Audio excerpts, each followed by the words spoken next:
Hello, welcome back to another day in the arena. It's me, it's CGB, and we're going to Spike's Corner today to work on a deck that most of you who follow Magic know and love. It is red-black Goblin Chainwhirler. Very little black, very much red. We just made the red-black starter deck video, so I figure why don't we show the teched out, decked out version for the spikiest of spikes out there, looking to climb that ladder. And here we go. Well, if this last one were just a land, I'd be scared to keep this hand, but it's a Canyon Slough, which we can cycle. So I'm going to keep this hand and try it out. Soul-Scar Mage makes the list because of its awesome play with Goblin Chainwhirler itself. This one is probably going straight to the slaughter, as our opponent's led on a mountain. Leads me to believe there will be Abrades, lightning bolts, and other things. And let's see if they have one right here right now. The triple Scrapheap Scrounger draw means we are not doing much blocking this game. We're going to have to be aggressive, and being on the draw is going to make that hard. But there is a card that is a welcome sight, Rekindling Phoenix. And no point in attacking here now, although, you know, if I had that turn back, I would bluff attack with this Soul-Scar Mage. My opponent might not block it with the Kari Zev. So, maybe a missed opportunity there, and there wasn't much to lose. Our opponent now with Earthshaker Kenra looks like they're on a full red aggro, which is very dangerous for us. As, like I said, not much blocking going to happen this game. Rekindling Phoenix is going to have to carry the day. So let's send them sideways. I could hold this Canyon Slough to cycle it, or I could play it now, and then I'm sort of guaranteed to curve up to 5, but I really think that a huge risk I have here is flooding. There's only 2 5-drops in the deck. Being more prepared to draw one would be nice. A Glorybringer would definitely help turn the game around. I think actually I am going to play it. Being able to double spell when we get to 5, like play a 3-drop and a 2-drop, might be what turns this game around. So we're going to play that tapped and deploy another Scrounger and just lean on the beatdowns, and then hopefully Phoenix can gum up the board. Our opponent hits their 4-drop first. Let's see if they have their own Phoenix and their own Chandra, their own shenanigans. Another Kenra. They also are unlikely to do much blocking today.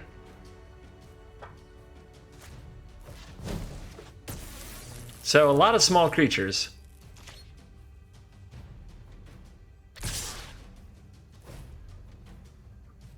I think what we have to do is try to keep our Scrapheap Scroungers on offense and our creatures that might be able to block on defense. We're going to be on a low life total, that is for sure. So, this one's going to get spicy. Ooh, we did draw the Glorybringer. All right. Well, our turn's very straightforward.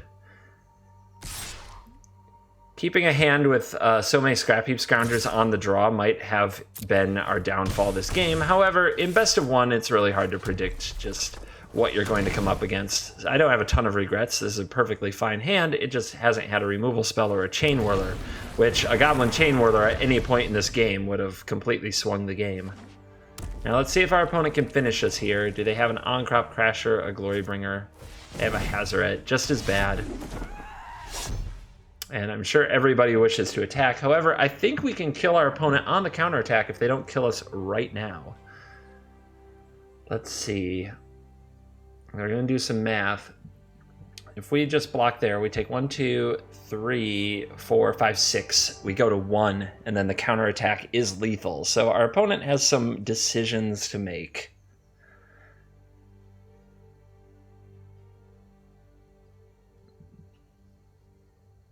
And if our opponent has shock, that we would be dead already. They could just attack with everything in shock. So I have to believe that's the last card in their hand is not something that is going to matter on this board. That may not be the case, but we have to play as if that is the case.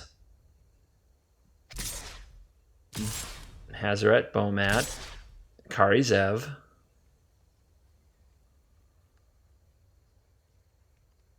Are the Kenras staying home?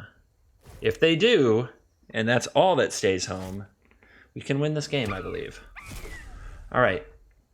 So I'm confident I wish to block the Hazoret, and then if I also block the Bomat Courier with the Phoenix, our opponent may spend their last red mana to draw the 2 cards. Then we know they're tapped out, and we know we can just go forth and win the game, even though I should be able to assume that anyway from the way that the play is going.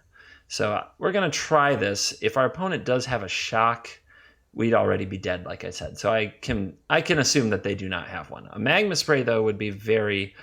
a Magma Spray would be very bad. In fact, do I even need to take that risk? I could play around the Magma Spray. But then our opponent would win the game next turn if they did have the Magma Spray. So let's just find out about it now if that's the case. Tap them out if they don't have it.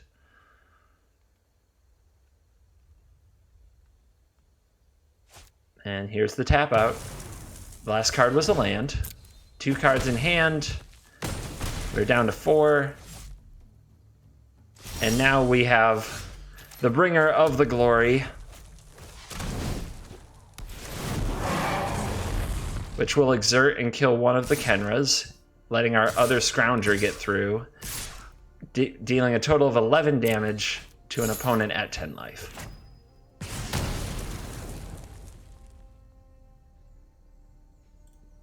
So we'll wish a good game. It was a close one.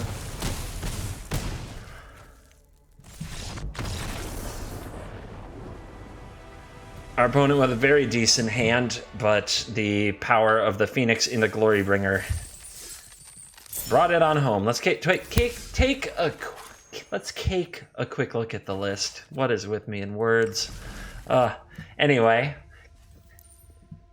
taking a look at this list, we see that it's very similar. A writer, Owen Turnwald, and a professional player, often ranked #1 in the world, regular on the Pro Tour, has been writing for weeks on Star State Game that this is the best deck and not to change the list he provides at all. I've mostly stuck to his list in a number of, as I think his threat count was very good and close to what I would want. However, there are some changes. I like to tweak my decks for best of 1. So when I'm net decking and looking at popular decks on the internet, I always want to tweak it back to best of 1. I love best of 1. I really do. I don't have anything against sideboards, and I like some of the dimension of what a sideboard brings to the game, but best of the 1 is just more fun to play for me, get a variety of opponents and a variety of looks out from one game into another. If you come up against somebody whose playstyle annoys you, such as they play very slowly, you can just leave and find another game. You're not locked in to 2 or 3 games with that player. It's a lot of the things I love about Magic. So I tweak my decks for the best of 1 format, and this is the build I'm running right now. So I'm down to 2 Hearts of Kiran, and I like it that way. Risking the legendary vehicle clause is something I avoid. Same with the 2 on the Pia Nalaar and the 2 on the Chandra Torch of Defiance and the 2 on the Kari. I like that for my legends when other threats are equal or similar power level. Cut to Ribbons is something I'm playing right now instead of Lightning Strike, as the Ribbon side gives me more reach and is more useful against control than a Magma Spray probably would be. And I find Lightning Strike, I find Cut much better against green, as there are Steel Leaf champions and things of 4 toughness, Thrashing Bronodons that must die. Whereas a Lightning Strike, very similar to an Abrade, can't kill a 4 toughness creature, but I still have 2 Abrades because sometimes those pesky artifacts like Aether Sphere Harvester must die. Unlicensed Disintegration cleans up most of those things. It even throws a little Lightning Bolt on top of it. So I like where Lightning, I like still having 2 Unlicensed Disintegration. Sometimes the opponent, you can't stop them from playing their Ghalta, so this is what you need.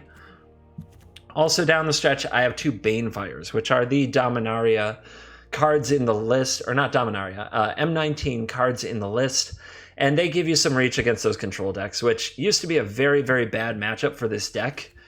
Because of Settle the Wreckage and all the counter spells, it just never felt like you could apply enough pressure to the control decks. Your real best hope was a turn 1 Bomat Courier on the play, throw everything you have at them, and then restock that Bomat Courier.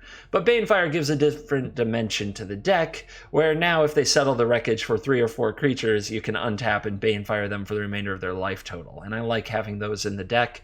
Also, this spot would normally be occupied by Hazoret the Fervent and maybe some other mix of Chandras. I like Rekindling Phoenix right now. Rekindling Phoenix is much better against green, and it is much better against other red decks, which seem to be very popular. Rekindling Phoenix is much worse than Hazoret against blue decks and white decks, and against black decks as well, where they may have Vraska's Contempt. But given the amount of green that I'm seeing and the amount of red that I'm seeing, I like the Phoenix right now. Plus, we made our matchups with control a little better, adding those Banefires. So I'm very happy with the Phoenix right now. And we saw it in the last game. The ability to play it on turn 4, be able to block just about anything, then turn right around and attack the following turn, can swing a game, buy you a turn, make good things happen. All right, that's the deck tech. And now let's continue the battles. See who will be our next victim. Maybe we'll get to play Goblin Chainwhirler. We didn't say much about it. The thing with Goblin Chainwhirler is it's just so good. There isn't much to say. If we had drawn it at any point against that red deck, they would have just, all their creatures would die. Maybe you'll get to experience the power of the Chainwhirler in this game if we draw another land. We even have a Soul-Scar Mage to play along with the Chainwhirler, which is a heck of a combo itself. If we draw land for this hand is great. If we do not, well, trouble. And being on the play, I'd rather even be on the draw with a hand like this, to be perfectly honest about it. However, the top of our deck feels friendly. So far, so good.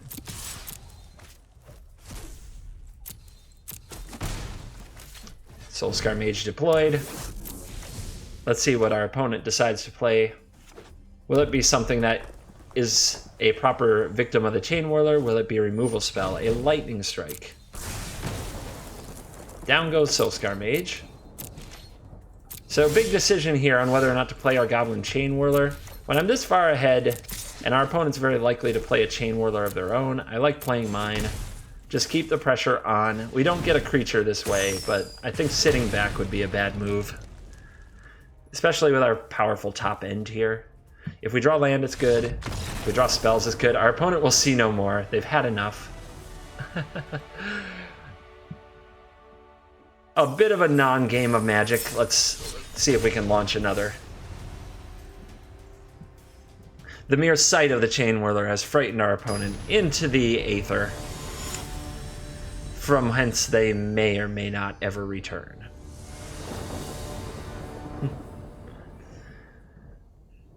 And now we will be on the draw. On the draw, cards like Scrapheap Scrounger, Bomat Courier are a little bit worse, and removal spells are better. This is not an ideal hand for being on the draw. I don't feel like I can mulligan it, though. We have a lot of the action that we like. Pia Nalaar is pretty good on the draw or the play. On the draw, it can gum up the board a bit. The real question is this tap land. Am I going to play that on turn 1 or not? I'm going to keep. It is a tough one. Our opponent is mulled to 6.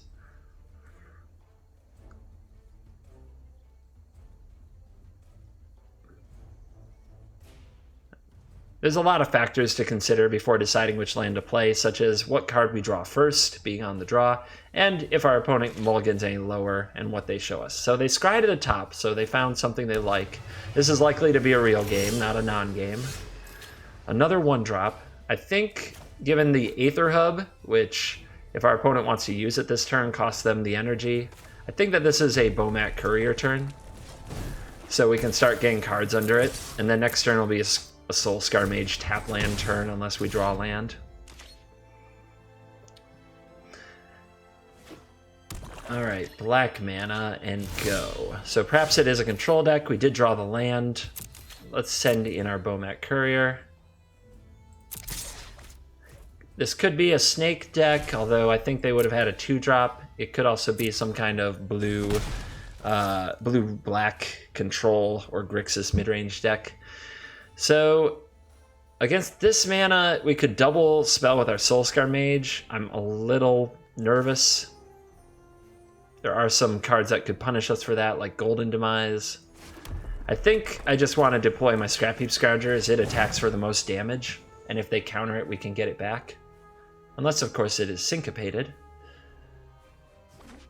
But scraps will resolve. And it does look like a blue-black control type of build. So, a third land. This is a good turn to double spell because our opponent has like disallow mana open, but let's attack first and see what they do.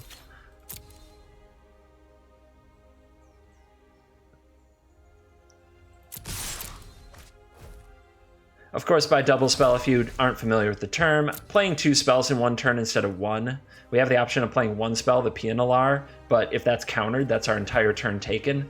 Whereas if we play 2 spells and the opponent uses their mana to counter one of the spells, the other spell still resolves, and we made forward progress on our turn.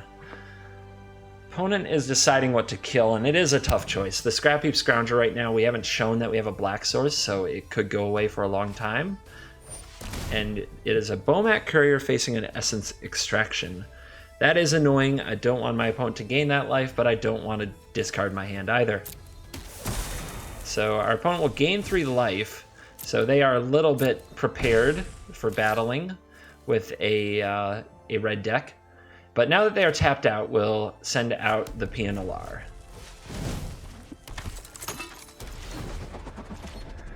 They also had to use their energy. So let's see how they're doing on lands. Since they had to lead on the Aether Hub, I'm starting to think that they may be out, and they do indeed miss a land drop here. It's very tempting to play this Canyon Slough. I do want it in play. We could also use Pia Nalaar to pump some of our artifacts. Let's attack first and see what happens. Figure out how to best use our mana this turn. Our opponent will likely point some kind of a removal spell at one of our creatures here. They have not. So instead of pumping, I think it's best to play the Soul-Scar Mages, all of them this turn. We could get blown out by a Bantu's Last Reckoning, but we still have Glorybringer to come over the top with, and Scrapheap Scrounger can come back from the graveyard. Alright, let's lead with a Soul-Scar Mage. Does our opponent wish to counter this card? How about another Soul-Scar Mage? Does our opponent wish to counter this card? I know it's very... Okay, a cast down is now going to go on the Soul-Scar Mage, the first one. I know from being in the opponent's seat many times, it's very frustrating to deal with something as small as a Soul-Scar Mage in this spot, where you were hoping to counter a Goblin Chainwhirler or a Chandra or something of that nature. Our opponent finds an Aether Hub. It will make another energy. They can now play a double blue or double black spell. Probably Vraska's Contempt, or, there you go, a Nicole Bolas. The Ravager. We have to discard a card, so I'll discard this mountain and hope to draw another one. And the top of the deck is a Bomat Courier. So the best play here is to sacrifice an artifact and make this Ravager unable to block. I think the best artifact to sacrifice is the Thopter. We could sacrifice the Scrapheap Scrounger, then get it back, but right now this is 3 damage represented, and I want that damage. So we'll play our Bomat Courier. We will sacrifice an artifact. This creature cannot block this turn. Make sure to pick your opponent's creature first. This Thopter will be sacrificed.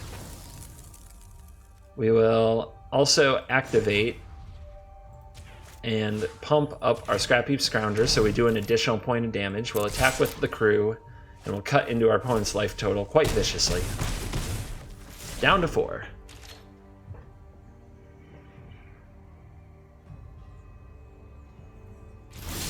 Our opponent's just passing the turn here, and conceding as they see that we could sacrifice another artifact and use the same trick again if we wanted. I think what I would do in that turn is play Goblin Chainwhirler, then sacrifice probably the Bomat Courier and swing for as much damage as I possibly could.